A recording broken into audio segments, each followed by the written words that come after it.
Hey, it's Jared with State of Tech. Today we're going to talk about a projector from BenQ. This is the V7050i. Now, I haven't talked a whole lot about home technology, theater stuff on this channel, but a while ago I did do a review of a 4K ultra short throw projector, and people seem to like the video. Now, that projector has served me well for quite a while, but BenQ reached out and said, hey, we have this projector that we think adds some value and has some unique features, and asked if I would like to check it out. And of course, I was more than happy to spend some time with it.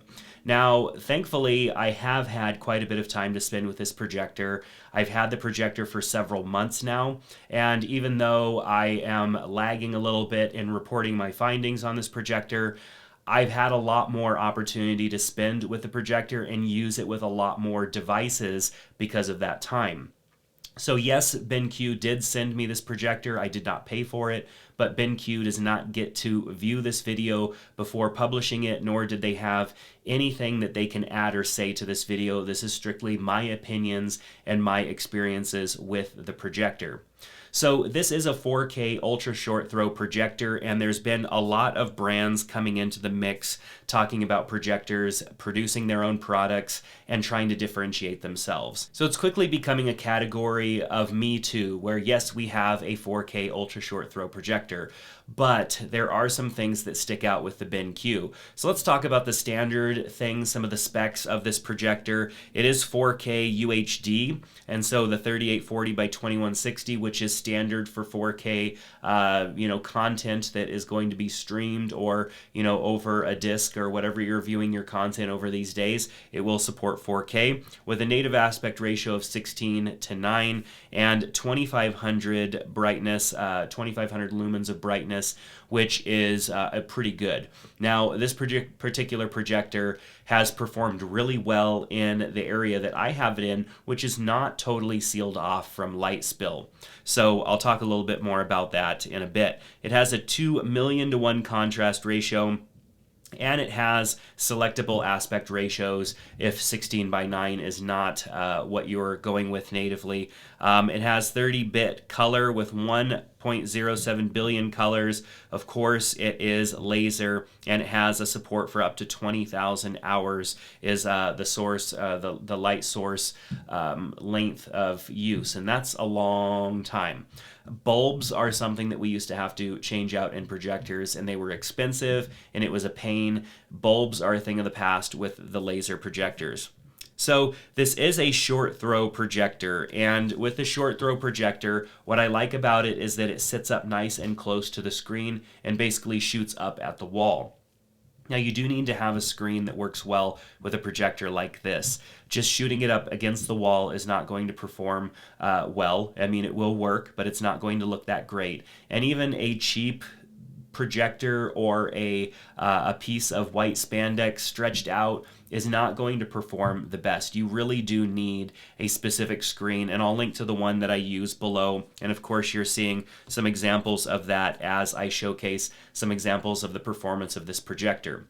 So when it comes to the performance of the projector, the image is really nice. I don't have a ton of experience with 4K ultra short throw projectors, but I have a lot of experience with projectors. I have had a projector in the home for a very long time. I used to have a theater setup in my home. When I started having kids, I pulled that down for a little while, but have recently set that all back up and have a kind of theater setup, at least with a bigger screen and a little bit of audio. And so I have a lot of experience over the years with different projectors, and this projector performs really well. Not only is it extremely bright, so that when I'm sitting and looking at the screen, even with some light spill, it is still a very nice experience. It has the brightness to overpower most of the light spill that's coming into the room. Now, of course, with projectors and pretty much any viewing experience, the darker you make the room, the better it's going to be. But with this particular projector and the screen that I'm using, the viewing angle is absolutely fantastic, and the brightness is great, even if I don't want to black out all of the windows and make sure that all the lights are turned off. So in an instance where we just want to watch TV or maybe play some video games and not turn all the lights off in the room, even with the lights on in the room and a little bit of light spill coming in from a window, it's still a very pleasant experience, whereas a traditional bulb projector probably wouldn't provide the same experience. So let's talk a little bit about the device itself. The build quality is really nice. It has a good heft and some weight to it. It has a built-in front channel speaker, which kind of acts as a smaller sound bar, and the audio performance out of it is pretty good.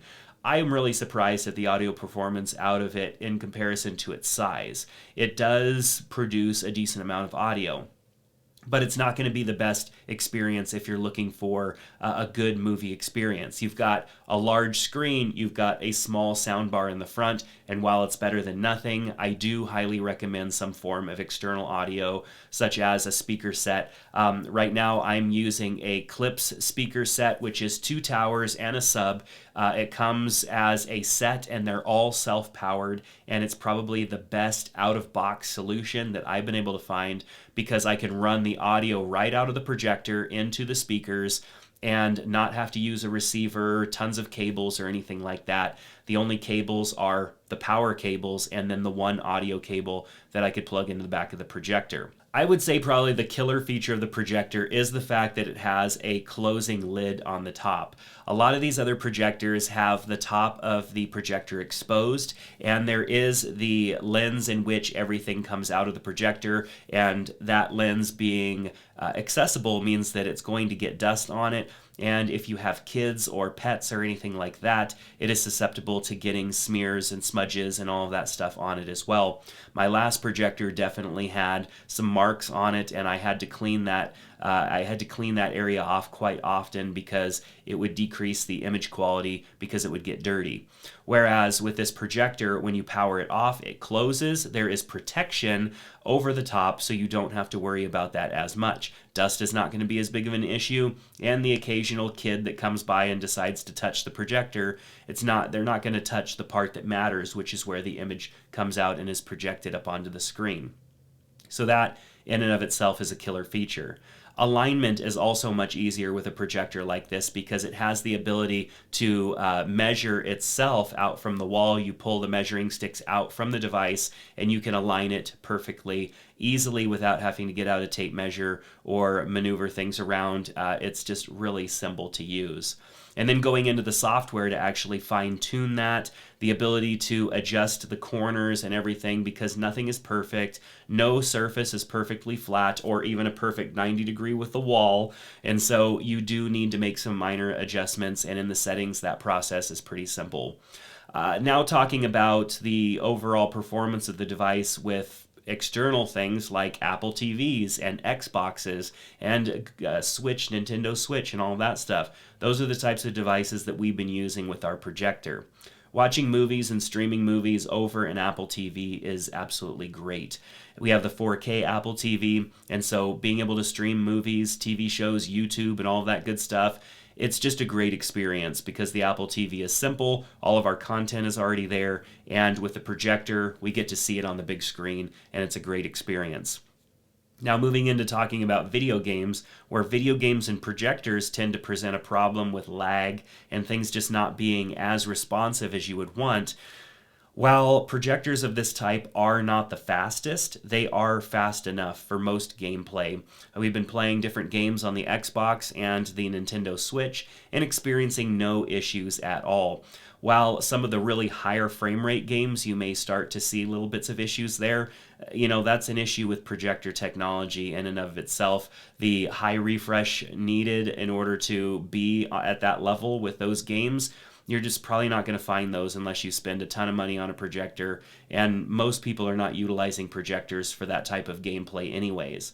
But the BenQ projector provides a great experience, and it's a lot of fun, especially if you have 4-player games and several kids, or your kids' friends come over. Playing games and being able to do something like that on a large screen is a great experience. I'm thinking Smash Brothers on the Switch with 4 controllers, ARMS, different games like that that are just a lot of fun. Multiplayer with the BenQ projector and the big screen. It's just a great experience overall.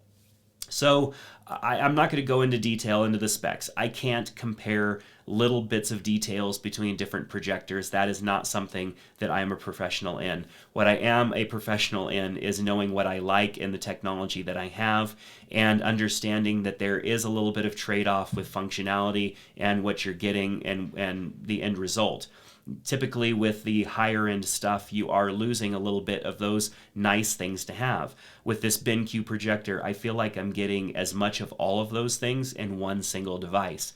What I wish that it did have is more HDMI inputs. It has 2 HDMI inputs and a few USB inputs, which is kind of a bummer because we have the Apple TV, the Xbox, and the Nintendo Switch, and that's 3 devices, which means having to unplug one. And when you're unplugging devices, you're also jarring the projector a little bit, which can mess with your alignment. And then having to realign that with the screen, it could be kind of annoying. So what I decided to do was use a switcher and not have to worry about that at all. And so I'll link to the switcher that I'm using down below. That way I'm not touching the projector. I could just simply switch between inputs utilizing the switcher instead. Simple fix to a problem that's not necessarily that big of a deal. It also does come with a USB stick that runs Android TV, and so if you are on that platform, you can utilize that stick. I don't utilize it. So I haven't even plugged it in.